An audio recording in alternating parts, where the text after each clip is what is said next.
it comes to investing, why do we invest? We invest because we have a goal, right? So you reach your goal and you're like, sweet, I'm there. Plus, for every one time that happens, 9 times the other thing happens and it basically dumps and you're like, oh, I should have sold.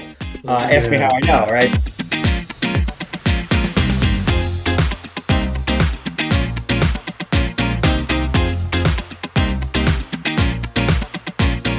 All right, everyone, welcome back to the Scale Nation podcast. I'm Manny here with my co-hosts Zach and Carl, and today we are interviewing one of our good friends, Mitchell Gorski, the Scaredy Cat Investor. How did you come up with that name, Mitchell? I have to ask. Honestly, if it was from other people, Really? yeah. So 10 plus years ago, when I was still young enough to be going out in the nightlife, believe it or not, I'd be out and about, and I was all about investing. So I Really? literally would talk about investing with like random women like that. Part of my game. But over and over and over, I would hear, oh, I want to buy my first house, or oh, I want to buy my first investment property, but I'm scared. Like every time I heard, but I'm scared. Same thing with like Bitcoin, because even in 2016, 2017, when I got involved with that, same thing when I talked to people, I'm oh still man, scared I'd of love to get Bitcoin. involved, but I'm scared. So I kept hearing the word scared over and over and over and over. Um, and, I was always default risk adverse.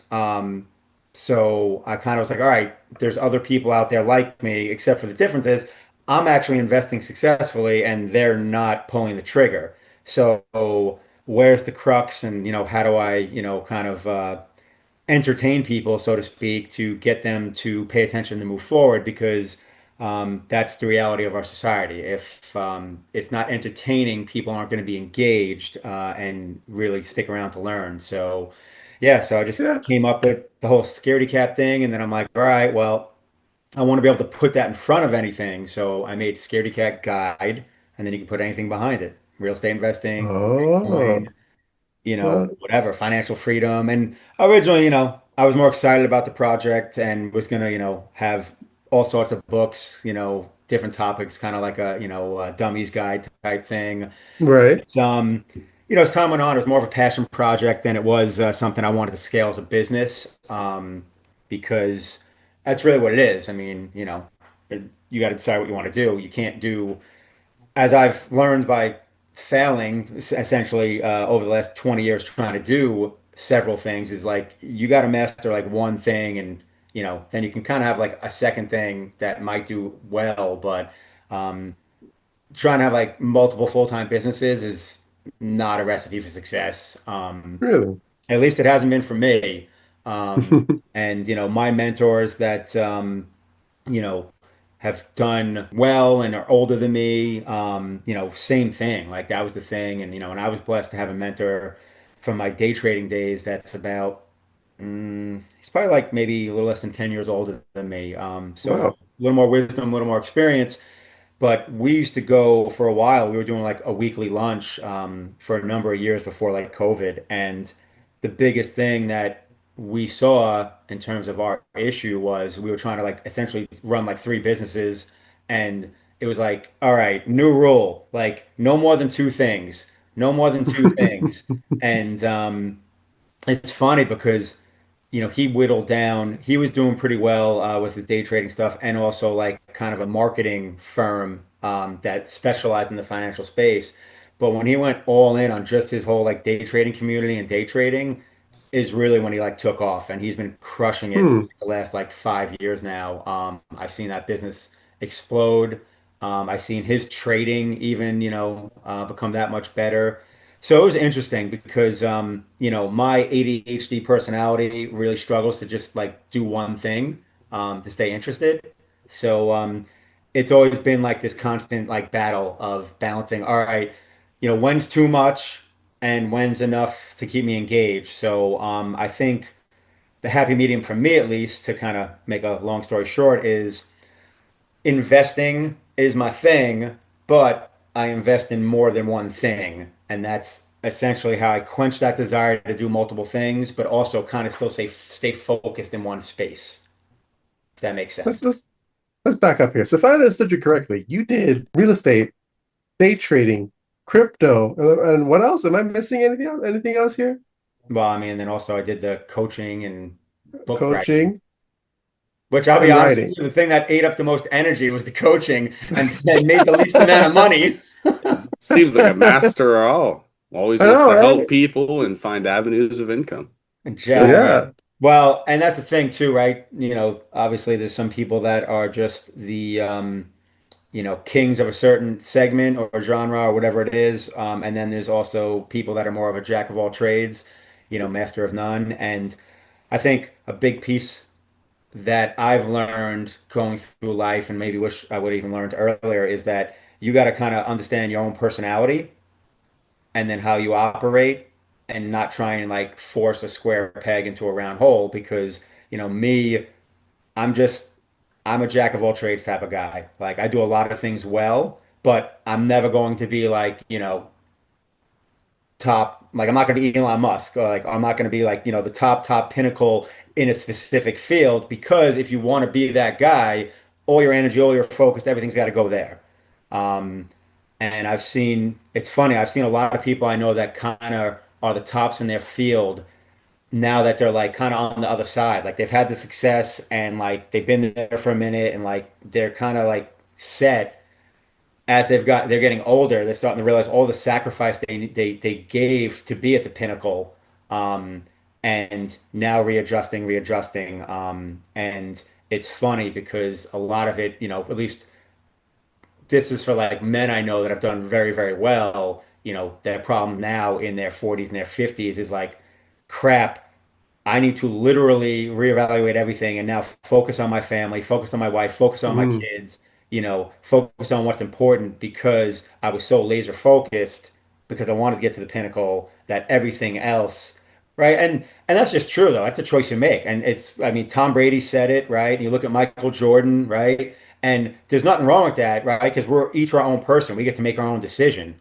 right. Um, and it's like if you want to be the pinnacle at something, like you're going to sacrifice other aspects of your life. And that's okay because that's your choice to make, right? And then you deal with whatever, comes from that. So I think it goes back to like I said, like know thyself, like understand your personality, understand what you want, and understand, what you believe is going to make you happy. And I stress the word believe because as you go through life, that changes and your perspective changes. And I feel like sadly the only reason way you can realize that is with time. Um, but I can certainly tell you like my perspective on the world, my perspective on life at 28 years old compared to creeping up on 48 years old are two different worlds. Hmm. And a lot of that shifted probably in my late 30s, and especially when I had left my corporate career to basically invest full time. Um, at that time, I personally chose like freedom and peace of mind over money, because I left a very well-paying job. Like pretty much everyone I knew from like my childhood that really weren't investors. They were more like 9 to 5 people. They all thought I was nuts, to leave a good career in order to just invest with no guarantee. And they were surprised too, considering that I was the scaredy cat. So. Not Um, skinny cat when it comes to that, that's for sure. yeah, well, everything's relative, right? So it's Right. like I'm not, I was never scared to invest. I was never scared to like gamble, so to speak. But You within those gamble. What? spaces, I was very conservative. And that's what people didn't understand. Like I was never like you I was never the guy that was going to be, day trading like GameStop. Like, you know what I mean? Like I, I so get That that. Yeah. GameStop AMC fad that happened way back then, or during Yeah, COVID. dude, that yeah, was crazy. I couldn't believe it. I was working that at was GameStop and nuts. I just quit and I saw that and I was like, you kidding? What's going on here? Yep. I mean, some people made some crazy money, but a lot of people lost a lot of money. That's also true. Yeah. Yep. Yeah, I get into that. I get into AMC, and I actually sold a small profit just so I could buy my um, 10th and 11th house right before Nice. AMC Wow. skyrocketed to $72 a share. Still Wow. nice. Still the right move. Yep. Yeah, it's still the right move. Yeah. Because at the end of the day, well, think about it, right? When it comes to investing, why do we invest? We invest because we have a goal, right? So you reach your goal and you're like, sweet, I'm there. Plus, for every one time that that happens, nine times the other thing happens and it basically dumps and you're like, oh, I should have sold. Ask me how Yeah. I know, right? From my active trading days. So, you know, you don't go broke taking a profit, as they always say. Yep. Yeah, it was a very small profit, but I'll tell you what. Now I have two cash flowing assets. So Yeah, yeah. There you That's what go. we're searching for. Things you've got to Right? put your hands into, but they pull the money in. I have to ask Mitchell. So, what was, how did you get into all this investing stuff? Because you started a Scaredy Cat guide, right? And you were talking to your dates about investing. How did that get to form, right? Because I'm 33 now, and I think I'm finally getting the strides into investing. So, how did you start in your like late 20s? I mean, honestly, I actually started investing when I was like 20, so to speak. Wow. What happened was I was basically out on my own pretty much at 18. And I remember um, when I was 20, I basically was like finding somewhere to live. I ended up renting a room from this guy that I worked with at a warehouse, and he had given me this book called Rolling Stocks. And basically, it was a book essentially about just trading stocks that were like stuck in a range and kind of going sideways for a while and consolidating. And Hmm. that strategy seemed so simple to me. And it was like, it kind of got me hooked on stocks. And that's how the whole stock market thing began. And then I remember I ended up going away to school like my last 2 years.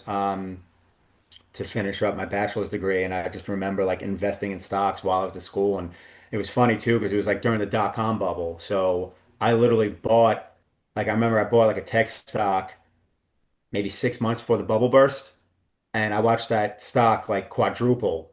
And I was like, oh my God, this is awesome. Like, obviously I thought I'm gonna be, a millionaire in like no time flat. And then the bubble burst and I watched, that stock. It was called Atmel. I don't even think it exists anymore. It was a semiconductor stock. Um, so I went from being up like 4x to losing like 90% of my investment. Wow. Yeah, because I mean, that dot-com bubble was rough. Stocks got smoked. So that that was one of my first experiences. I actually had another experience where I got really aggressive. So the funny part is I actually was very, very aggressive when I was young, and every single time I got burned. So I don't even like I want to share this story, but it's too long, so I'm trying to figure out how to summarize. The short version is um, Cisco Systems, which was the stock back in like 1999, because like they were Cisco is basically all everywhere. the routers for the internet. That was, so basically in 1999, Cisco Systems was what NVIDIA is now. Right. So um, I had learned about covered calls, and I learned about leverage, and I learned about 0% credit cards. This is all a Oh, good mix. yeah, that sounds like a good mix. So I graduated college. I get my first job. Mind you, I graduated in '01, so I graduated in a recession. And I basically did a 0% credit card to get the money to put into my brokerage account that I then traded on margin to buy 1,000 shares worth of Cisco so that I can sell covered calls against it every month and bring in that because I was always an income junkie and bring in that income. Well, Right. I started this in July of, well, it might have been June. We'll call it July of 2001. Everything went swimmingly the first 2 months. And then, unfortunately, a big plane flew into a big building I was in, and then stock No. market crashed. And I was less worried about the fact that I was in the building and more worried about that I was about to get a margin call. You And said you were in the building? oh, you didn't know that? Well, we're not getting to that story. Yeah. Wait. Welcome to your first corporate job. Yeah, I worked for Morgan Stanley. They that was their headquarters was in the towers. They were in Tower 2, like they had like 35 Wow. floors. So I was there for work, and but anyway, so yeah, so when the market opened like the next day, everything was dumping, and you know I wasn't familiar with how margin calls worked. Like I just knew like if it goes past a certain level, like I didn't realize they give you like a little bit of time. I thought I was going to automatically get liquidated. So Hmm. I'm watching the price creep. And mind you, like I gave myself a huge spread. Like something black swan event would have to happen for me to like end up getting screwed.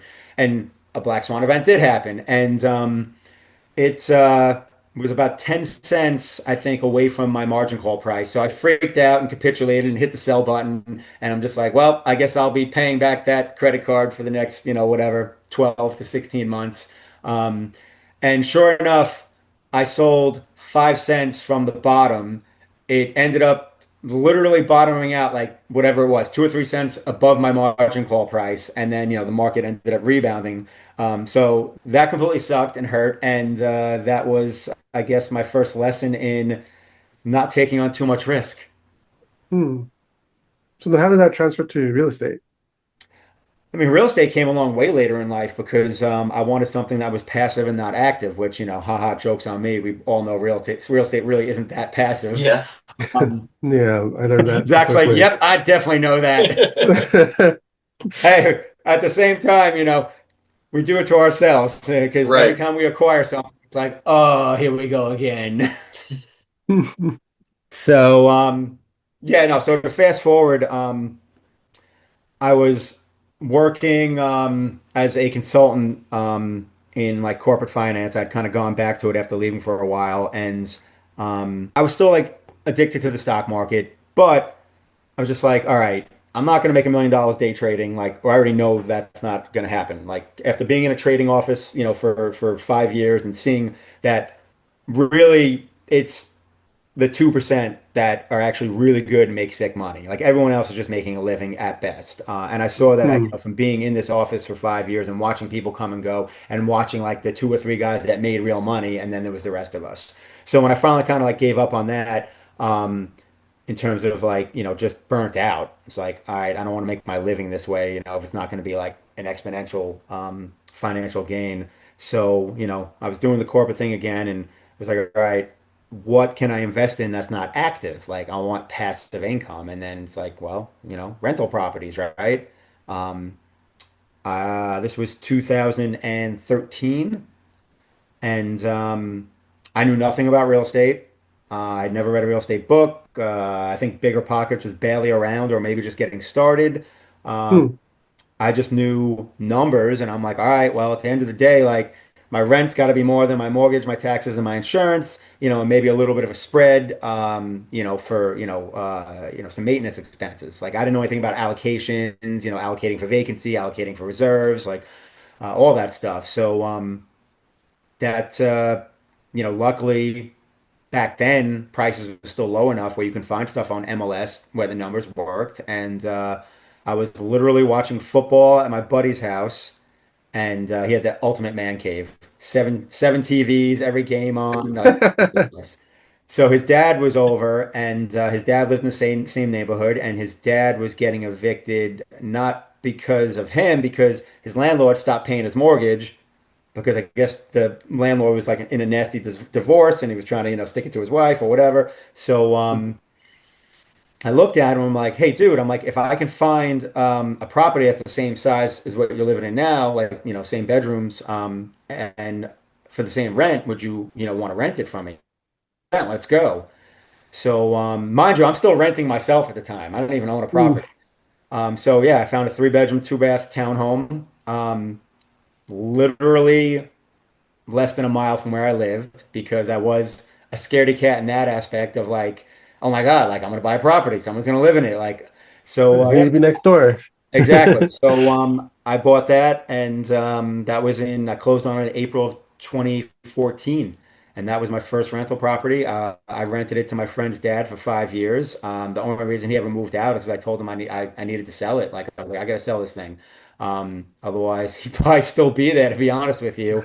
Um, and that's kind of what got it all rolling. I used actually my profits from, and I had bought other properties in Florida, but when I sold that one in 2018, the profit I made I actually used as seed capital for my Massachusetts investing with my partner up there. So we used it to buy a single family that we did a flip. Basically, I bait. So what I like to do, and Hmm.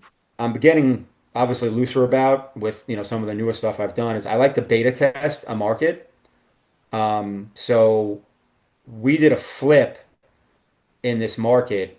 One, to use that as an opportunity to start building resources and build a team, right? Because Right.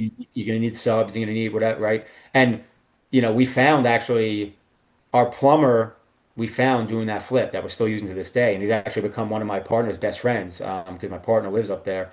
Um, and then our electrician we had used for a really long time, we've kind of like not been exclusive with him the last year or two because the quality of work is diminished and the prices have gone up.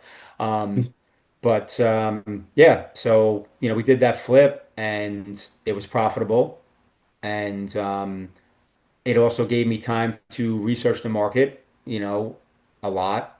And at that point, I was confident that, we could buy rentals and they would rent because I was very worried about the rental demand. Like, I remember I went out there with my partner and I'm like, dude, how did you even find this town? Like, it was like half the storefronts in like the downtown were empty. And I was like, dude, are you sure? Like, there's actually people are going to be able to pay rent here? So, Some parts of Pittsburgh that makes me feel like that sometimes. When oh yeah, I'm yeah. looking at So, photos, I'm like, The what is wrong struggle is with this real. place? oh yeah. Yeah.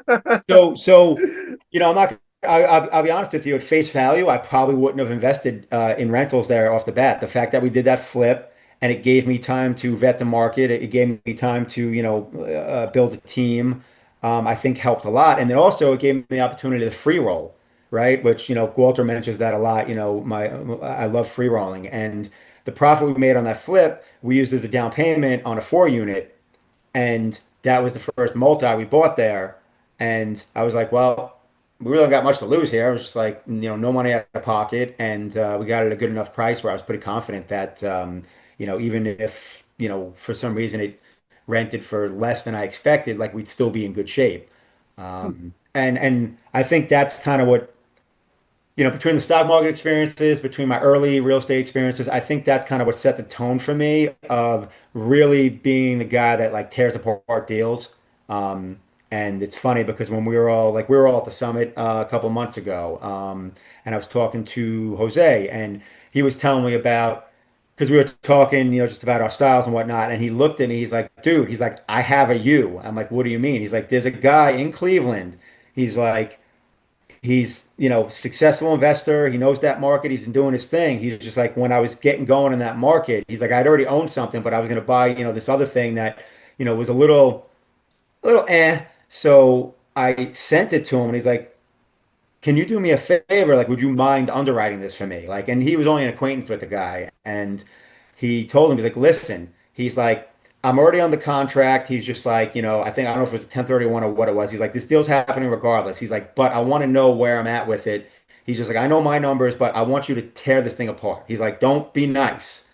And he underwrote the crap out of it for him. And then since then, he sends him basically everything like he's looking at. And at this point, like he pays him. Like I think he says he throws him like $500 every single time he underwrites a multi for him. But he loves it because he knows when he gets that, he's like, all right, like this is solid. Like this is my foundation. Like I know that, this is where I'm at, no matter what, pretty much. And then everything else is upside. So I think, that's sort of become my style, my style. It's just like, all right, where's the foundation? Because look, the upside's easy, right? Like to me, I look at it like gravy. So it's like, but where's my foundation? Because, you know, if everything goes right, awesome, I made more money, right? But if everything goes wrong, I want to know I'm still not losing. And that right there probably is inherently why I still would be called the scaredy cat investor. Because most people don't think like that, right? Most people are more looking at the upside, looking at what can go right. And that's great, right? But just make sure you always do enough risk assessment that you don't break Warren Buffett's number one rule. Don't lose money, Exactly. right? Because the most important part of investing actually isn't making money. It's keeping yourself in the game. I Because if you agree. have I a agree. yeah, like if you have a catastrophic event that knocks you out of the game, well, now you have no chance at making money, right? So you got to stay on the field. Um, and then it's just a matter of how aggressive you want to be while you're on the field. And that goes back to the same theme as, earlier. You have to understand yourself and how you function. Some people are more driven by greed, some people are more driven by fear. Once you understand that about yourself, then you can start playing with those dials, right? Like me, default, I am a risk averse, fear driven more so than I am greed, right? So I understand that about me. So then what do I focus on? I focus on, all right, I can see all the potential roadblocks, right? Which is good because you want to account for them. But I also know that I have to, I got to focus on upside, upside, upside, right? Putting my foot on the pedal more, as opposed to someone that's greed based and they're just go, go, go, optimistic. Like they're the type that like they'll underwrite a deal and it's just like, the ARV is like max potential ARV. The rents are max potential rents, and it's just like, all right, great, bro. I hope that works out for you, and in good markets it will. But when shit turns, you're going to be in trouble, and that's what we saw with a lot of syndicators, specifically over the last 5 years. And I don't know about you. I think at this point, you guys go to enough meetups. I personally know like I know five syndicators that I like respect and they know their stuff. They're not even super aggressive. And even three of them, have deals where they had a halt distributions. And I know plenty of people in LPs that invested that haven't seen just distributions in, over a year. And it's just like, well, why? It's like because no one planned for if interest Bad. rates went up, right? If you couldn't just keep jacking rents, like, and the thing about like seeing when things turn is you're always early, right? It's kind of like, everything from people that are, calling the stock market a bubble. There was people in 2005, 2006 saying like, oh, bubble, bubble, bubble. It didn't burst until 2008, right? And that's like case in point, like the Big Short, like Michael Burry, like he was 2 years early, right? He was just able to hold on long enough, right, and take the losses. But that's the thing. It's just like the writing will be on the wall years before things actually happen. And it's like, all right, well, how do I set up an all-weather portfolio, right? Which Ray Dalio is basically my investing hero, right? Pretty much built the greatest hedge fund in the world at one point with Bridgewater. And what he was known for was his all-weather portfolio. Like he basically never lost money. When things were really, really good, he might not make the most, but when they were bad, he was still profitable. So if the S&P was up 30%, he'd be up like 24%. But if the market was down 5%, he'd still be up like 7%. And then when you looked Hmm. at the history of it, like you came out ahead investing in his fund as opposed to like being in the S&P outright or investing with a more aggressive money manager. So it's just all risk appetite and paying attention to the potential downsides. That's You my gave me 10. a lot. That was powerful. Wow. It was Lot to take in. I not try to to pick think one about. thing, but there was a bunch in there. I'll put my So, soapbox so to the you guys side now. know, Mitch is actually one of my partners on Grace and the new 18 unit Renzi that we just picked up. Um, and he actually, took my underwriting and tore that apart. Oh, wow. Yeah, see, I'm trying to start the lending business. I'm like, yo, man, sure, you want to join? Because I need a guy who's not, because I don't want to lose these my other people's money, right? So I need someone who's going to tear apart everything that I bring into the business. Well, and that's the thing too. It's funny because hopefully you guys have had some of this already in your life, and hopefully you continue to have it. But like I've had, spurts of growth, and it's been different things, different aspects of life. And one of the big things I've had in the last 5 years, and different aspects of it, has really been more so being comfortable and confident in who I am and what I bring to the table, and Hmm. instead of muting myself. And I'm getting better at that. And ironically, this past year has actually helped me be even more comfortable where now I'm not like getting any anxiety over, for instance, like tearing someone's deal apart. Because at the end of the day, it's like I look at my track record, I'm like, I'm right way more often than I'm wrong.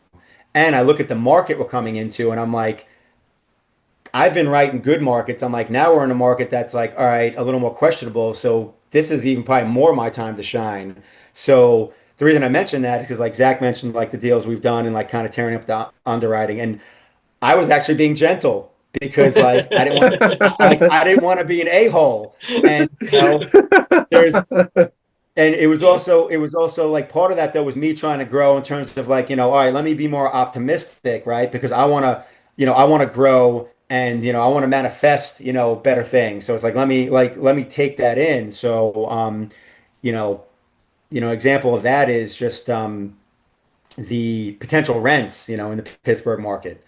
Um I overall thought it was optimistic. I'm waiting to see how this plays out and wondering if it was optimistic or if, maybe my concerns were, held some weight. So, we're still learning this market and figuring that out. But that's the big thing that when it comes to renting, really when it comes to doing rentals, the rental part is such an important aspect, right? Because that's the revenue, right? And Hmm. if you don't have revenue, you don't have a business, right? In fact, I think what is that? Tony Robbins said that. He's like, if you don't have sales, you have a hobby, not a business. And Yeah. and he said that for the coaching space, right? Because everyone's gonna, everyone wants to be a coach, blah blah blah. And it's just like, all right, great. Do you have any actual sales? Because if you don't, you have Yeah. a hobby, right? And I took that to heart when I was doing like, trying to build my coaching business, and then really made me think about like, all right, do I want to do the things that I need to do in order to make this a business instead of a hobby? And when push came to shove, the answer was actually no. I was just like, I Really? don't actually like. I want to focus on my investing because um, what I noticed was my investing was suffering because I was spending so much time helping and coaching, but I wasn't really making any money from it. But that's also because I didn't create um, a sales structure that would create profit. And then I basically asked myself, all right, is this the path I want to go, and do I want to set that up? And I'm you know am I ready to live in that space? And the answer was just no. Like I realized that I like helping people. I like teaching people. I don't like coaching people. If that makes Hmm. sense, any sense at all, because there's a big difference in them. So Then help and that's teach actually one. me with this lending business, Mitch. That's what I need right now. Well, what's funny about all that is that's how I kind of ended up where I did with Alchemist Nation because me and Walter met right as he was starting Alchemist Nation, um, Really? and he saw it's like I had my book and I had my website, my coaching programs, and he's like, dude, he's like, so we used to talk coaching and marketing and investing all the time, and I had my separate entity, and then it was kind of just like I was a specialist within his community. And then as I realized, like, I don't want to market and sell and all that, it kind of made sense for me to kind of just be a teacher within Alchemist Nation, which I did for a while. I was Oh. doing coaching and I was doing the group like real estate mentorship and all that. And then, I kind of just stepped away from all of it when I had that kind of, epiphany of, do I want to put into this what I need to make it profitable? But, I decided I'd rather focus on my own investing. So, but that's kind of how I landed in that space with Alchemist Nation. And then it's been interesting because over the last like couple years since I got away from coaching, I'm still pretty active, but I also am questioning like, what am I doing here? Like I'm spending a lot of time and that's cool, but I don't know what I'm doing in that community so much anymore, if that makes any sense.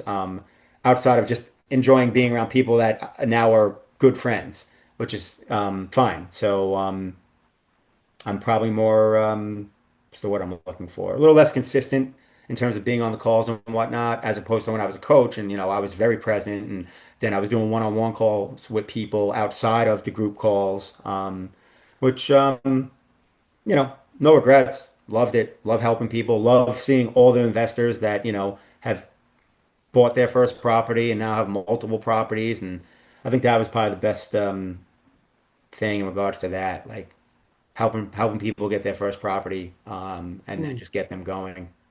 So, but anyway, I think that you help more than you actually think. Because for me, when I was starting here, for the longest time, I was in Florida for the longest time. And it wasn't until I met Walter who was like, "You wasted time in Florida, bro. That's 2 years gone."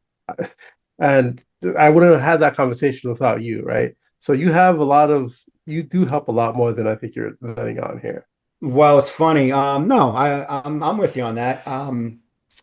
What's funny about that though is, presence is a thing, whether it's validated or not. But I told you multiple times, stop looking in Miami. You're wasting your time.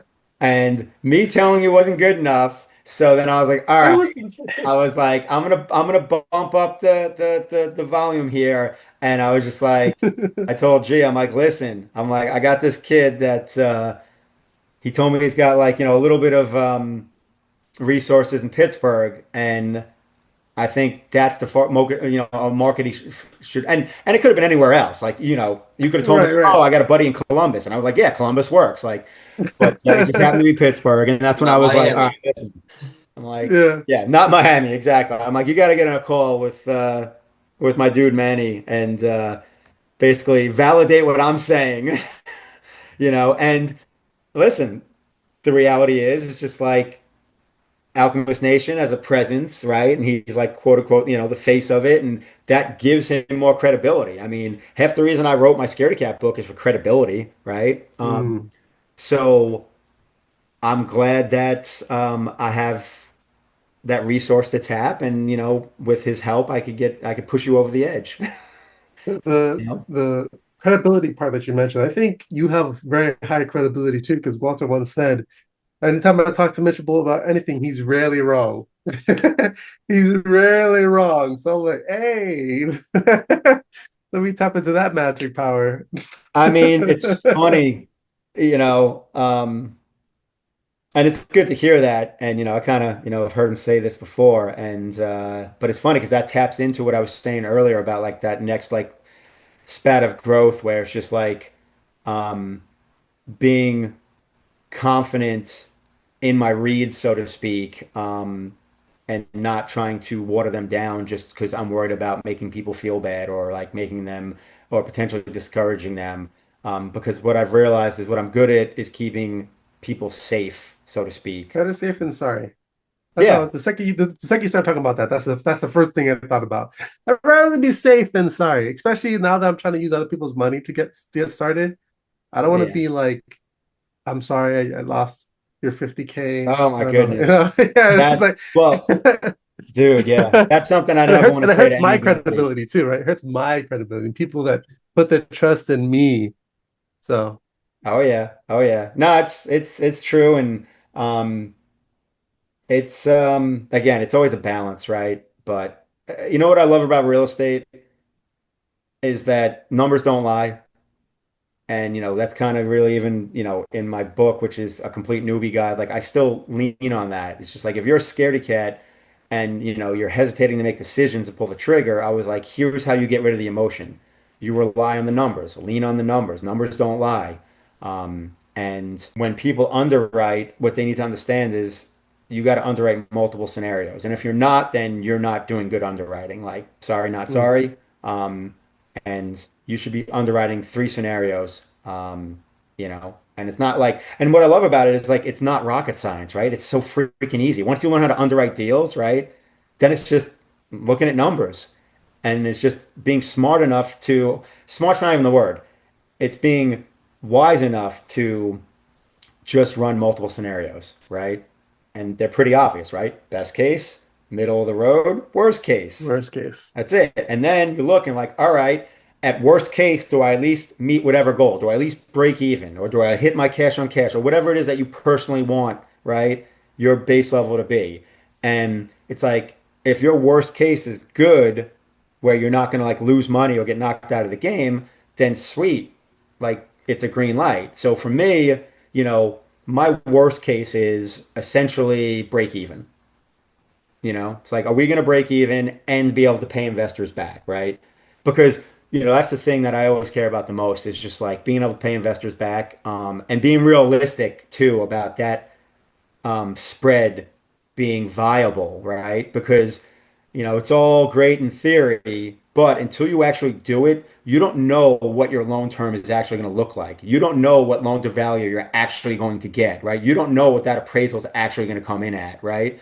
So you need Right. to leave margins for these things, right? So that goes back to underwriting the different scenarios. So like when I talk about a worst case scenario, generally in that scenario, I'm underwriting with the low ARV, right? And saying, all right, if this thing appraises for 300 grand less than I think it's going to, what's that loan amount? Is that still enough for me to pay back my investors and satisfy the first loan? Like if you're doing like a burr, for instance, right?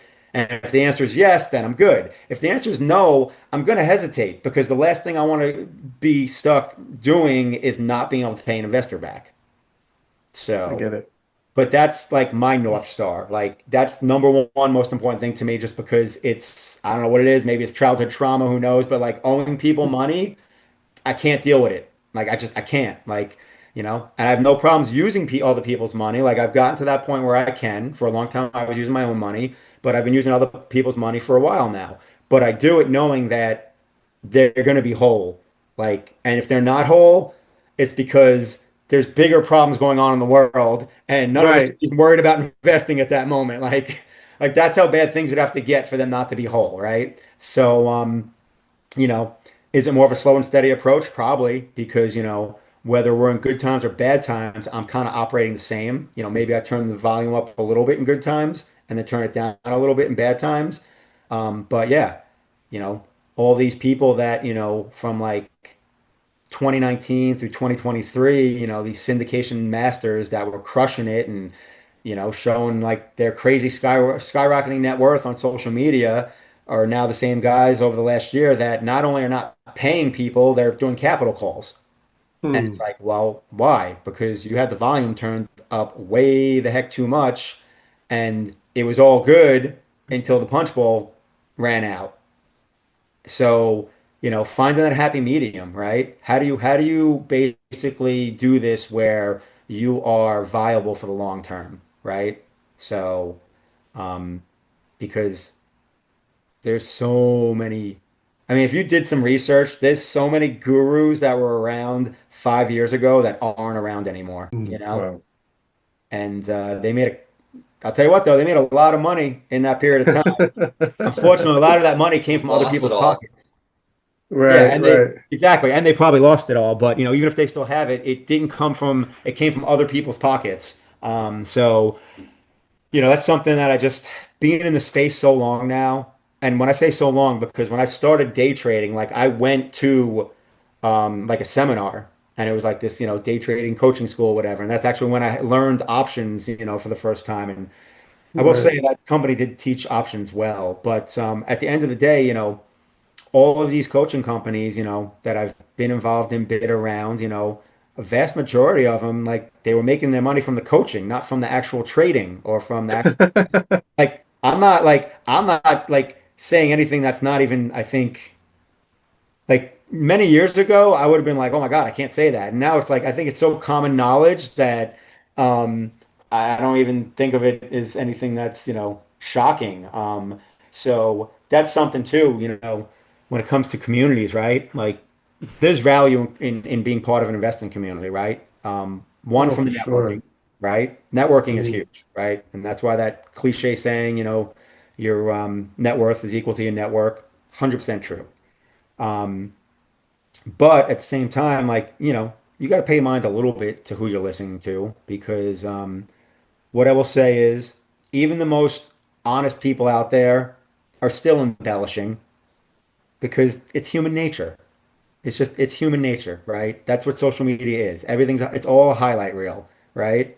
So, Right. you just gotta take that, whatever, take it like, grain of salt, as they say. So, and this is all just from, I mean, what is it now? 2025. So this is from 24 years of experience, essentially being in and around that space, whether it's being part of communities, being in different investment spaces, with different coaching communities, and then even being a coach myself at one point. You know, there's plenty of good information out there. There's plenty of great communities. But you got to pay mind to who you're listening to because you know, some of them out there aren't really doing what they're saying they're doing, and other ones are. And I want to learn from someone who's, walking the walk. Same. Yeah, And right? absolutely. that's why I'm happy I met Zach and Carl because they're out there in Pittsburgh doing it, right? And I'm like, all right, they're doing it. Zach has really cool stories about how he started, and I was like, okay, I know who's someone who's done it. So I know, even that's what we called them on the on the last episode, the doer, you know. Day So in, day I'm trying out. to, yeah, right, trying to learn from as much as I can from him in that market. I'll tell you what, too, and that goes, that leans into partnerships. These are things that, again, wish I would have learned probably sooner than I did in life, but um, seeing what others' strengths and weaknesses are, in your partners, because good partnerships are when you balance each other out, right? So it's just like, all right, partner A is strong at, this thing that I'm not, and then vice versa. Like that makes for better partnerships. Even if it can lead to maybe like butting heads a little bit, it's still better, Yeah, right? So, you know, like me and my Massachusetts partner, we're actually too much alike in a lot of ways that like I've had to take on traits that forced me to grow and forced me to be uncomfortable because I'm like, all right, well, one of us has to do it. And I was in the position where it's like, all right, I'm not local, I'm not day to day. Like, I don't run into these people at the grocery store. So, like, all right, I'm going to basically essentially like be bad cop and have to lean into the uncomfortable conversations and lean in because that's not something I was ever comfortable with. And neither was like my partner in Massachusetts. Like, we grew up together, we've known each other since, ninth grade. And, both of us are not confrontational people. And, I've learned to step into that more and get more comfortable with it. And then I always think about the quote from Richard Branson. So Richard Branson, he said, "Your success is directly proportionate to your willingness to have uncomfortable conversations." hmm, And that it hit me like a ton of bricks. And it's been quite some time since I heard that quote. I wish I would have leaned into it faster, but I've leaned into it a lot more in the recent years, and probably even more so coming into 2026, as like I'm not going to be bashful about what I do in terms of what I see in regards to underwriting and whatnot, and the things I'm at least like specialize in. So. It's just something to pay mind to when you partnering people. It's like, where do we offset each other? So, and I mean, I can give an example, with Zach and, our new partnership. Like, Zach is much more like go, go, go than I am. Like, it's just like, yeah, here's the I see that. plan, action, go, right? And I love it because it's like crap's getting done. But at the same time, it's just almost like bull in a china shop. And it's like, all right, hold on. I got to pay attention to like all the periphery and make sure like, you know, the train doesn't like go too fast or like miss the turn. Yeah, And that's something I had to learn, because we're newer partners, and that's something I did learn over like the first couple months. It's like, all right, where can I essentially be valuable, right? Where can I help? Especially too because it's a different role in that I'm so used to being very hands-on with everything that is the financials, right? And then even anything that's even like the admin side of property management, right? So I very much have my finger on what's going on and at least some imprint on that. And, in this partnership, it's, not that because, we have property management, which, he's a big piece of. And it's just like, all right, sweet. I'm more so just like looking at this from a higher level view. And then at that point, it's like, all right, either A, just drop in suggestions, or B, say, hey, we have XYZ coming up. Let's make sure it's on the radar so it doesn't, fall through the cracks. So it took a few months for me to find that groove and kind of get comfortable with it. But I still, ask myself, it's like, all right, well, what else can I be doing? Like, how can I help? Because I'm also like super impatient in terms of like getting the things done. So like for me, I want like if we have any delay in like for instance like renting units, right? The right. market's going to dictate I can talk dictate that to an extent, right? But you have things you can do, right? So I'm always like, all right, like what can we do different? What are we doing? What are we not doing? Because I know that with, my stuff in Massachusetts, where it's like I might list something and it doesn't get any traction. And then like I'm like, all right, why is this not getting any traction? Right. And then I'm trying to knock out all those objectives, right? And then sometimes it could be literally something as simple as I just need to put better pictures up. You know what I mean? Or it could be my price point was off, right? Or it could be I have to accept pets, um, which is a big part of knowing your market. Like my Massachusetts market, I've given up on the no pet thing. It's just not possible. Really? Everybody's got a pet. So if we can find a tenant without a pet, great. But otherwise, it's like, all right, so we've, decided, like, what do we prefer? Like, we prefer cats over dogs. So we have a lot of tenants that have a cat, sometimes Have two. you flipped it to a positive, like turning it to pet rent? Well, this goes back to know your market. Charging pet rent in Massachusetts is illegal. What? Carl, don't go to Massachusetts, all right? Know your market. It wouldn't be allowed. Know your market. Yeah, same thing with like, listen, same thing with like, late fees. You can't charge a late fee in Massachusetts until they're 30 days late. Which Wow. Really? basically means you can't charge late fees. Like, because Yeah. by that time, that's just becoming a line item in the eviction, like that you're not going Yeah. to get anyway. So, and the judges frown upon you stacking the late fees on top when you're already, in Evicting eviction them. court. So basically, you just don't even bother with late fees in that state. So again, know your market. These are things you need to factor into your overall, investment plan, so to speak, because they add up. They really do. And it's, you don't think about those little things. But when you have enough units, those little things become a real number, you know? So just know thy market. Oh, that market. Wow. That's really good information, man. I'm like Mm. overloaded. That was a lot. And I've talked to Mitch a couple times. Like at the summit, I got a lot of information from him.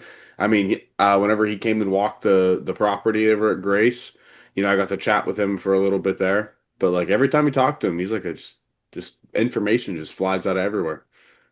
I love it. It's great. Yeah.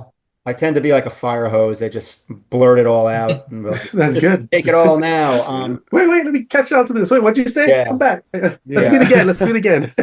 Yeah. Repeat one more time for me, My please. notebook is full. Wait up.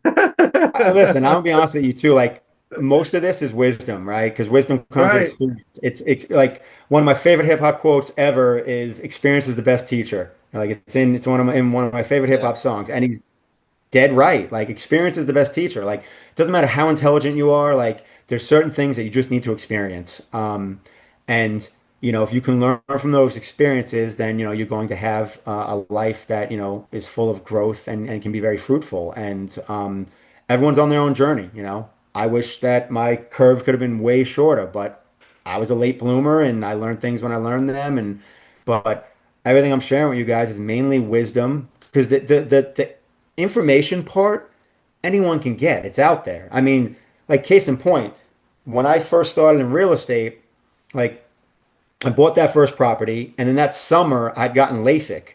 And literally, like that first day after you get LASIK done, you pretty much can't really look like you're not supposed to be looking at like screens or bright lights or so Right. this was when Bigger Pockets was literally only 100 episodes into the first like legacy podcast, not all the spinoffs, right? Back when it was Josh and Brandon, right? Back when I liked it. Um, yeah, I don't even go. But anyway, so I literally laid in bed in the dark essentially for a full day and just straight listened to Bigger Pockets, like episodes one through as many as I got through, and then I listened to basically 100 episodes of that podcast in essentially a week. Because like that first 2 or 3 days, like I really couldn't do much. Like I had the Terminator glasses on, and like I couldn't really look at my computer screen. Like I took a couple of days off from work because that's when I was still, in corporate, and I learned a ton. And that was, the information part. That's when I realized, like, oh, you're supposed to allocate for vacancy. Like, you're supposed to allocate for CapEx. Like, so right after my first property is when I really like learned the information side, right? But none of it, and I've told this story at prior summits, and maybe Manny, you might have heard it, but everyone loves the story I tell about like the New York mafia guy that basically talked to me about real estate and kind of solidified my point of like it's not rocket science, and that's what I love about it. Like you don't even have to be that smart to do well in real estate. You just have to understand the basic information and fundamentals, and so I told that story a couple times at the summit where I went up to Long Island over the summer, visit family, and a friend of mine from high school. Like they have like beach volleyball leagues during the summer. He's like, "Hey, dude," he's like, "you want to come play with us tonight? We're short one." And I'm like, "Yeah, absolutely." So, meet him at his house. We jump in the car. We're heading towards the beach. He's like, "Oh," he's like, we're gonna dip off and see Ryan over at whatever place it was and grab a drink." I'm like, "All right, fine, whatever." So, we stop at this place by the water, and his friend was managing it that we had gone to high school with. So we grab a drink, we're hanging out, and we run into three guys I went to high school with, and then like this older Italian guy, like bald head, like kind of stocky, overweight. He didn't look like he basically looked like like you have like the mafia boss, and then you have like his muscle. He looked like the muscle guy, like the dumb muscle guy, right? So I'm just hanging out or whatever, and I guess my friend Mike mentioned to him that like I was doing real estate, and I was a few years in at that time. So the guy comes up to me, he's like, "Hey, man." It's like Mike tells me you're doing real estate. I was just like, yeah, yeah. He's like, best thing you could do, like full New York accent, like just stereotypical, like Italian mafia, like just like I felt like I was in a movie. And you know, I'm like, yeah, yeah. I'm like, it's going well so far, or whatever. He's like, I'm telling you, man, best decision ever. And I was like, yeah. And he's like, look at me. Do I look smart? And in my head, like I'm pausing. I'm like, is this a trick question? Like, am I gonna get whacked? Like, what's Yeah, happening right gonna now? wake up in the sea. Like, so, and then after like I'm just silent, like for a hot second, and then he's finally like, no. He's just like, look at me. He's like, I forget what he called himself or whatever, stooge, whatever. Like, he's just like, it doesn't matter. He's like, real estate. He's like, you buy it. He's like, as long as the numbers work, you hold it, you make money. That's all there is to it, right? And I'm like, all right, cool. And I'm not really like taking him that serious because I don't even know who he is. I don't know like how much real estate he's done or whatever. And like he's literally like a cartoon character. I'm like, what is happening? So, we leave because we had to head to the beach for the game, and I jump in the car, and I wish I remember this guy's name or whatever. It was a stereotypical, New York Italian name like Anthony or Tony or something. But Tony. I asked him, Tony. I was like, dude, what's up with Tony? We'll call him Tony. He's just like, Yeah. oh yeah, he's in real estate. I'm like, yeah, I know. He was talking to me because of that. He's like, oh yeah. I was like, well, what's he do? And he's like, oh yeah, he owns a ton of stuff in XYZ towns. I was like, oh really? He's like, yeah, he's worth like 15 million. And I was like, oh, okay. Okay. Yeah. And that was it. Like at that point, I'm like, like real estate is the most forgiving and really is the most forgiving asset. But at that point, it solidified, what I kind of was thinking. I'm like, you don't need to be a rocket scientist to invest in real estate. Like, I've done the other stuff, and it's like, and even like with crypto, right? Everyone that doesn't know crypto thinks I'm a crypto nerd, right? But when I talk to my crypto nerds, I feel like a moron because like there's another level that my brain just doesn't I can't math the math. Like, I'm not doing financial modeling and I'm not like building algorithms and right? You need some intelligence for that stuff, right? Real estate, not really. Like it's basic math. You know what I mean? And the blueprint is out there, and the blueprint's been out there for like heck, more than decades, practically centuries, right? So really the only way you mess it up is by making dumb decisions, right? What you Which trying are to say, what? Mitch? What you trying to say? What you trying to say, I don't man? I wasn't saying anything, but apparently you're being sensitive about something. But is there something you need to share, Manny? What's going on? No, no, It no. sounds like projection. Show me your I deals. know. Show me your deals, bro. What do you got going? Oh man, you're not instilling confidence in your investors, Manny. Yeah. Yeah. Yeah, I'm questioning this No, but this this seriously, so relationship right here. kidding aside, like that's what Yeah. but yeah, so that's why I love real estate. It's the hardest investment to get wrong.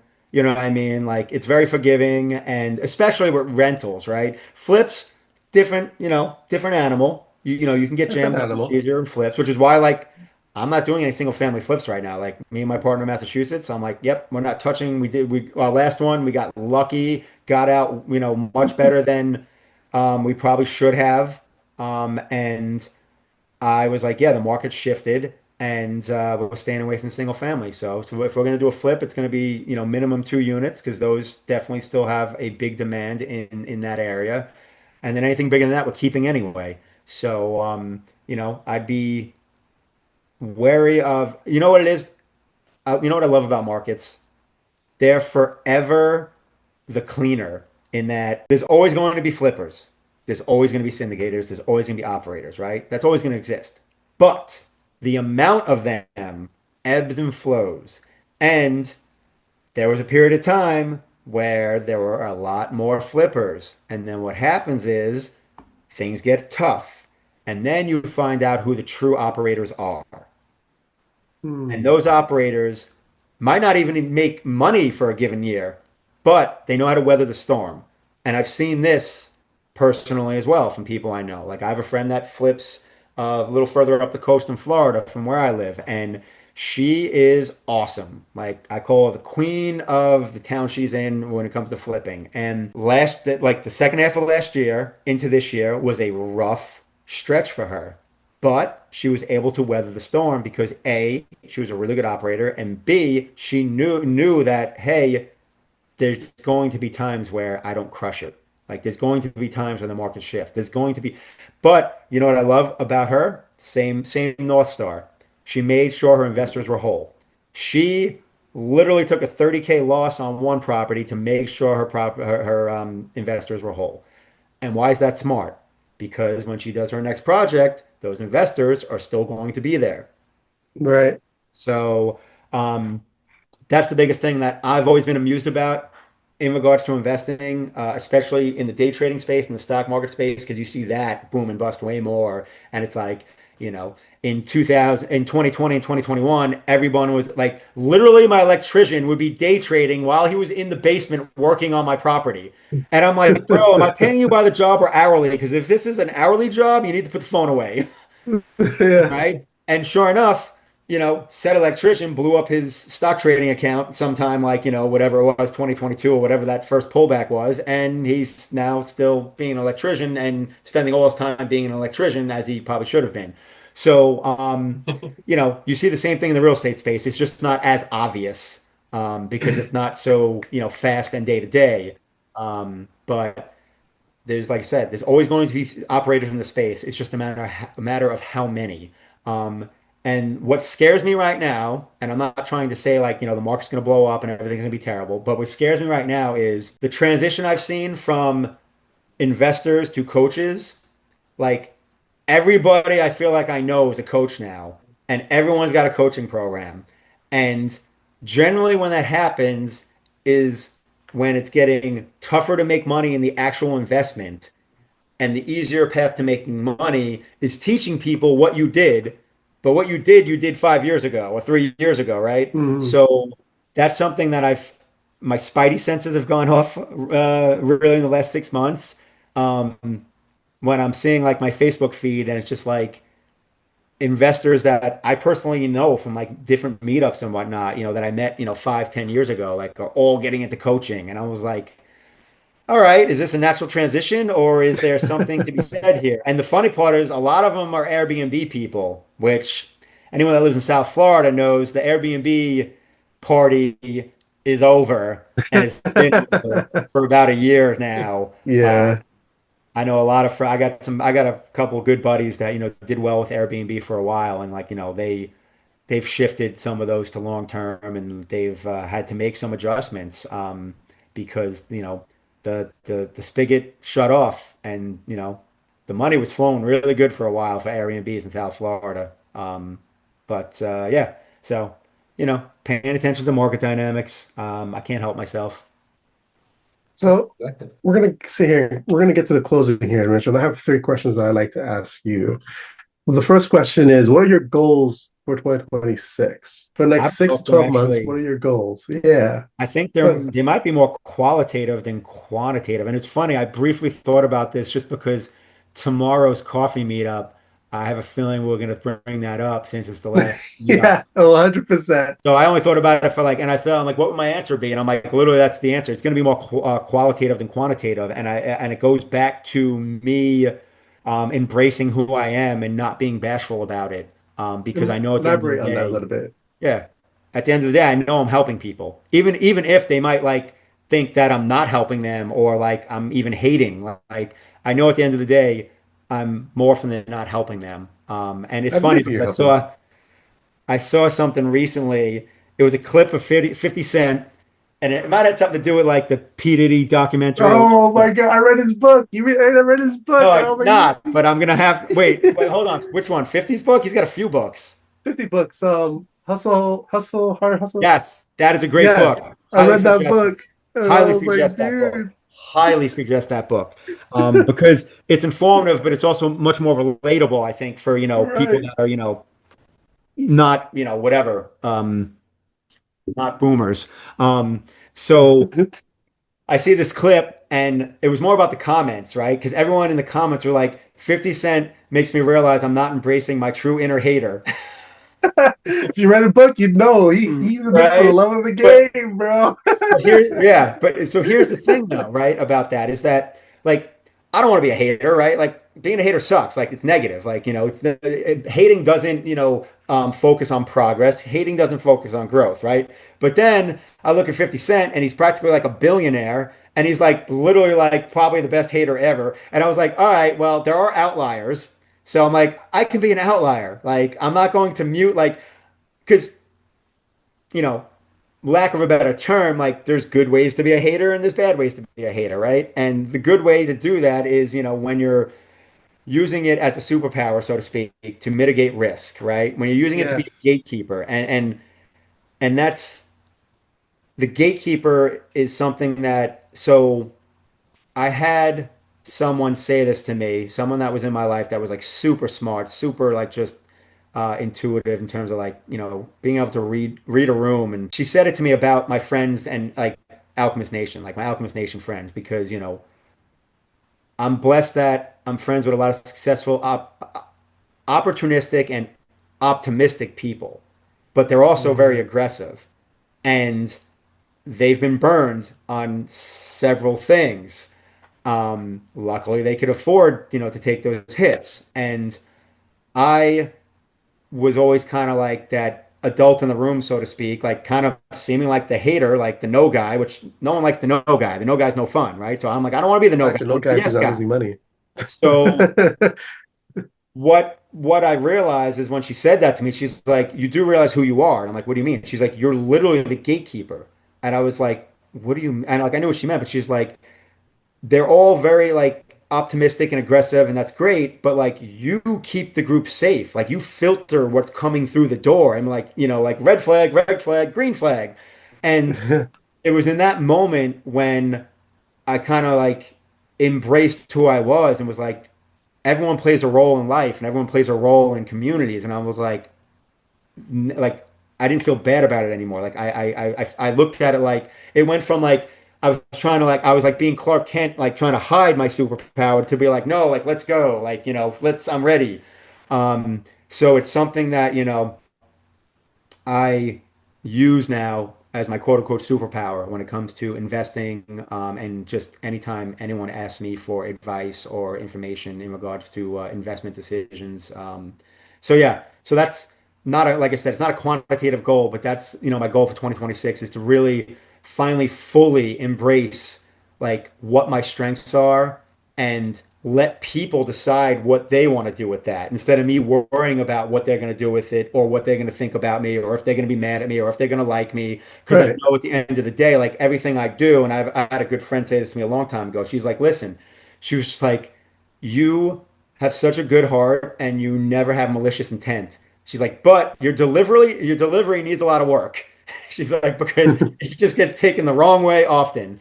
So, and that was more of like a generalization in life, but same thing can hold true when you're talking about investments. So that's one of my big goals for 2026 because the quantitative goals I don't have to really worry about because it's all in motion and I have partners, right, that essentially are going to focus on that for me, right? Because they want the growth, right? They want like the numbers piece, like I don't even almost have to worry about it. It's almost on autopilot because I have multiple partners, in different places that are in that I want to get to X, like I want X revenue or I want X units, right? Right. So I want 500 knowing units. Yeah. exactly. Yeah. So knowing that, Yep. like, I'm good to go. And the one thing I will say is that in due time, right? Like, In due time. you guys are a chunk younger than me, and I know that my desire to be a millionaire overnight is exactly why did not become a millionaire in a shorter period of time because the power of compounding is real. The clock doesn't stop. The time goes by way faster than you think it's going to go by. Don't And even tell me about that. yeah, and build, if you lay the bricks now, you're going to look up and it's going to happen faster than you think. But if you try and rush it, often it actually slows you down because you shoot yourself in the foot or you end up in situations that become the 80-20 rule where it's 80% of your time and issues and it's maybe 20% of your benefit, right? So Right. that's the biggest thing I would say. Because the reality is the opportunities out there, like don't like that's a big thing that, I fell into early in my real estate investing, like especially with the Massachusetts stuff, and my partner there was the fear of we got to get deals while they're there. Like there's going to be no deals. Like oh my God, like how are we gonna the deals? There's always deals. It's just a matter of where they are, how you're going to find them, and the relationships you need, right, to get them. And I've seen this more and more in recent years, especially as the market shifts and as a lot of operators, are underwater or are desperate, right? So there's going to be, more opportunity, I think, in the coming years. But you still just got to focus on buying right. So that's the biggest thing. Like I've learned not to rush it. Um, and it's funny because this is a lot of like Mike Shine's influence and his wife Brenda, because they're big into the mindset stuff and the manifestation and all that. And Right. literally, like it's like the more you force something, the harder it usually becomes to achieve. Like you have to kind of just like let the universe do its thing to an extent, and like not to get like woo woo, but you focus on your goals, you do the things, that progress you forward, but like just do it in a way where it doesn't feel like you're forcing it. Because when you're forcing it Yeah. to some Make sure reason, you're there, right? Make sure you're there at the time when it's your yeah. time to go. Like I can't Exactly. like I'm trying to figure out like a logical way to explain it and I really just can't. Like it's just like it's a vibe and it's just an experience that like I know from having over a long period of time. And I look at, the one thing like, I don't live with regret because I am who I am right now because of every decision I made and I love who I am right now. But I look at my investing career and how long it took me and I know that it would have took a lot less time had I not been so focused on making $1 million. We'll just like use that as an example, like, overnight, right? That actually is what slowed me down and led me to not laying the bricks correctly to let that power of compounding, that power of growth, work out. So Hmm. that's my very long-winded answer to your question. All right. And the second question I have for you is that how can people find you? Oh, please don't. No, I'm kidding. Not gonna lie, I got to that point of burnout. I did. I got to I totally burned out. And like anytime I post something on social media, I almost get mad at myself because then people start messaging me. But no. So you can obviously find me on Facebook. I do have my website, scaredycatguide.com. On there is still the property calculator. It's a basic rental property calculator people can use to get started. I did take down all the education stuff, but I have since actually put up an opportunity for consult calls for people that want me to tear apart their underwriting or teach them Really? how to underwrite. Um, How much is that? Honestly, well, no, it's funny you mentioned. I just threw something up there recently because some people started asking me about like that, and I was like, you know what? If I'm going to do this, because it's one thing. Listen, like helping out my friends and family, I'm always down, right? But then it gets to Right. that point, it's like, well, when do you go over that line where, it's like, oh, well, I kind of know this person because we hung out once at a meetup. And it's just like, Yeah. and next thing you know, you're helping like dozens and dozens of people, like out of the kindness of your heart. And then you're looking at how many hours you spend on this. And it's just like, well, this is a little bit out of balance. Like I can't give away my time like that because now, it's taking away from things I could be doing in my own life. So that's something I've battled with because I'm generally a giver. Um, or I should say I'm a reformed people pleaser. That that was the big thing in the last year that I kind of really got over. The word no is now my friend. So if you guys don't have a problem with the word no, then God bless you. You were way ahead of me. I definitely was a people pleaser. Um, but yeah, so I threw that up there and I threw it up there as a steal. Like hour consultation, $150. It's kind of my holiday special into the new year, but then I'm gonna Well, probably they get. join, say Merry Christmas, and then you Yeah, get the discount. exactly. But then, yeah, after that, first, I'm gonna probably do that for a little while, but then I'm gonna probably bump it and do something like Walter did and be like, "You want to talk to me? It's $500. Have fun." Yeah. And the goal is that I get left alone. And if not, then it's like, all right, well, this is worth my time. Then it's really Yeah, if somebody who someone's wants willing the to pay 500 information and bucks. who Yeah. wants to use it. Exactly. Right. Right. So, and pay to play, and it's like I'm happy to help you, and that's a big thing too. I learned when it came to coaching, and I use the phrase, "You can lead a horse to water, but you can't shove its head in the water and force it to drink." So I'm gonna tell you, and this is a piece of advice for you guys, because this holds true with partnerships as well, right? What I've learned is and I've had other friends like that wanted to start investing with me, and like I'm like I'm down, like I like where you live is a decent market, let's do this. And it's just like give them a handful of things to do, nothing happens. Go there physically to like visit and say, hey, let's look at some stuff, nothing happens, right? And it's like, all right, well, you kind of showed me how serious you are. So that even would happen, with the coaching. It's just like, if someone is not going to take action, right? Or if you're going to give them, the tools or give them some like action items to get them going, right? And they're not executing, right?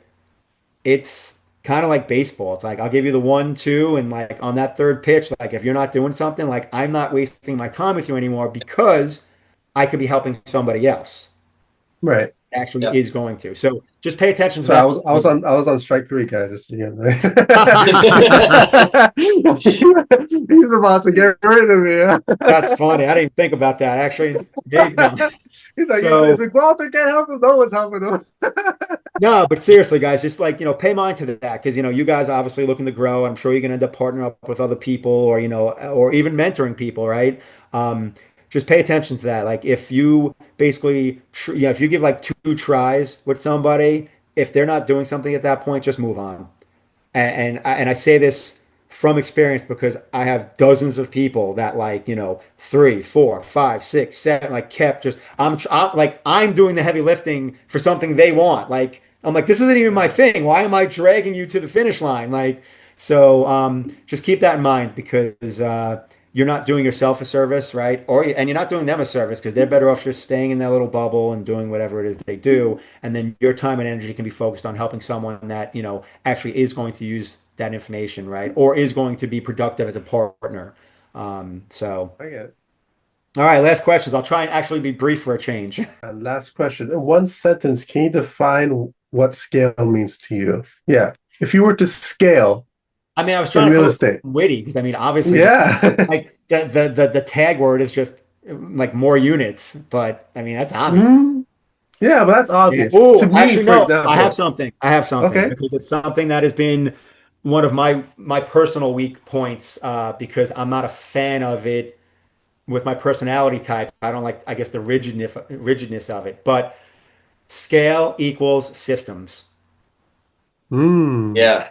Like if you truly want to scale big, right? So, and that's that's one thing I see like, Zach like embraces and leverages, like he's got, he doesn't like, at least from what I've seen, he doesn't waste time like kind of like being like, oh, maybe we should use this or maybe we should use. He's just like, all right, what do you guys use? Sweet, let's go. And then he gets the thing and he starts using it, right? ah, You need systems if you want to scale to anything above like a mom and pop level, right? okay. Because otherwise, what happens is you are the business, right? And every person has a certain amount of bandwidth, right? And you're going to hit that Right. point where you've maxed out your bandwidth. And then, just like he says in the book, The E Myth, you have one of two choices. You start developing systems, you start hiring on people, right? You go through that growing pain because, like, that stage, you're gonna actually like usually watch your money disappear. You're like, oh well, I was making 100K doing this myself, and now like I only make 20K, right? Because like it's not proportionate in terms of when the revenue jumps and all that and expense, right? So you go through that growing pain, or you do the second thing that he says. You actually withdraw, right? And you scale back a little bit so you can get to a point where it's feasible for you to do it as a solopreneur without killing yourself and you're still doing okay. And like, let's say in that instance, that business is now like making 75K instead of 100, but you actually can like live a life again, right? Hmm. So systems, which usually, a lot of times equal employees, whether it's just even VAs, that's the biggest thing when it comes to scale. Before systems, before the stuff I Wow. would put into place, it was all up in here. And Yeah, I really had to be ask myself who. I read the book Who Not How, and at that dude, point, it's such a like good book. I got a VA and a second VA to help run the construction business. So like I had to take stuff off my plate in order to scale. Yeah, you have to. I mean, Yep. and I asked myself who the not other how? day, I asked Dickie the other day, uh, should I know this? Like I'm seeing conversations between the VA and the leasing agent at the property, and I'm like, I don't know what's going on. Should I know this? And she's like, do you have to know it? Well, no, because it's running on its own, so don't worry about it. By Dan Sullivan, Who Not How? What's that? Yeah, I believe so. Who Not How by Dan Sullivan? Yes, Yeah, I'm yes. pretty sure. Who not how? Yes. And Yeah, on that great book. topic, buy the Scaredy Cat's Guide to Real Estate Investing. Hey, look at that. Make sure you pick this up. Nice It's a little really good book. book. Well, it's funny, it's funny about that book. So we talk about marketing and advertising and all that, right? So since I don't do any of that and I don't do any SEO and any of that, if you were to go on like Amazon and type in Scaredy Cat Guide, like my book is not even going to come up, I think, on the first page. So I always tell people Really? just put my full name into Amazon, like Mitchell Gorski, and then it'll pop up my page with my real estate book and my Bitcoin book. In fact, there is another Scaredy Cat guide out there. Apparently, it's some woman that wrote books on like all the different Disney parks and how to go about the Disney parks. Yeah, pretty, Oh, pretty, pretty funny. wow. So, but yeah, she did SEO. So if you like when you search, like her website comes up before mine, and but it makes sense because like I haven't been active. I used to do blog posts on my website. Once, twice a week, for numerous years. And that information is still all there. Like people can check out those blog posts as well, because it's real estate stuff and that information is pretty much timeless unless it's a market related thing. Hmm. But yeah, like I said, for the most part these days, it's just more so a presence with the calculator and then if anyone wants to get a hold of me. But yeah, cool questions. I like Awesome. them. Well, thank you for sitting with us for over an hour here. Thank you for Thank you sharing your so time with much. us. And yeah, everything you've said has been extremely helpful. Like for the first Cool. time, like I actually didn't. I was just picking up information and listening and sucking everything up that I Yeah, could. writing down And I notes, really didn't have anything to add because you covered it all. Yeah. It was Cool. great. Yeah, well, and I'm a talker too, so No, oh, yeah, that's good. That's good. All right, Mitch. We Again, we'll really get you in appreciate you coming my on here, and Thank you. absolutely. all right. Thank you guys. And Thanks for having make me. sure, again, like we say, subscribe. And thank you for joining the Scale Nation podcast. Until next time.